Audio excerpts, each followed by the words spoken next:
તો હાલ અમદાવાદ શહેરના અલગ અલગ વિસ્તારોમાં વરસાદી માહોલ છવાયેલો છે। હવામાન વિભાગે છૂટાછવાયા વરસાદની આગાહી કરી હતી। હાલ અમદાવાદના ભુયંગ દેવ સોલા રોડ ગુરુકુળ સહિતના વિસ્તારોમાં વરસાદ વરસી રહ્યો છે।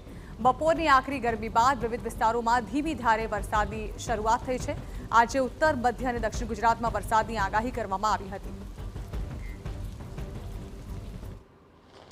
તો હવામાન વિભાગ દ્વારા જે પ્રકારની આગાહી કરવામાં આવી હતી એ જ મુજબ બપોર બાદનો જે સમય છે ત્યારે અમદાવાદના અલગ અલગ વિસ્તારોમાં વરસાદ વરસતો આપને જોવા મળી રહ્યો છે। અત્યારે હાલ અમે અમદાવાદના ભુયંગદેવ વિસ્તારમાં છીએ અને ભુયંગદેવ વિસ્તારમાં અત્યારે હાલ આપ જોઈ રહ્યા છો કે કેવી રીતના વરસાદ વરસતો આપને જોવા મળી રહ્યો છે। મહત્વનું છે કે હવામાન વિભાગ દ્વારા જે આગાહી કરવામાં આવી હતી એમાં આજે અમદાવાદ અને આસપાસના વિસ્તારોમાં મહત્તમ તાપમાન 39 ડિગ્રી રહેવાની સંભાવના હતી અને પવનની ઝડપ 30 થી 40 કિલોમીટર રહે એ પ્રકારની શક્યતા હતી। આકાશ વાદળછાયું રહે તેમજ વીજળી સાથે છૂટાછવાયા સ્થળોએ સામાન્ય વરસાદ અને વાવાઝોડાની આગાહી કરવામાં આવી હતી।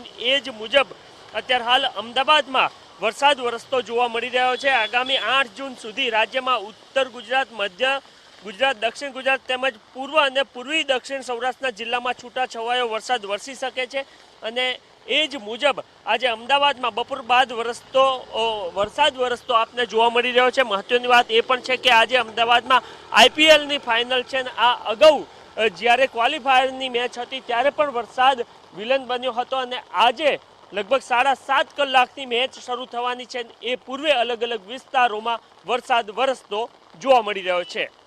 કેમેરામેન ઇમરાન શેખ સાથે નરેન્દ્ર રાઠોડ, TV9 અમદાવાદ।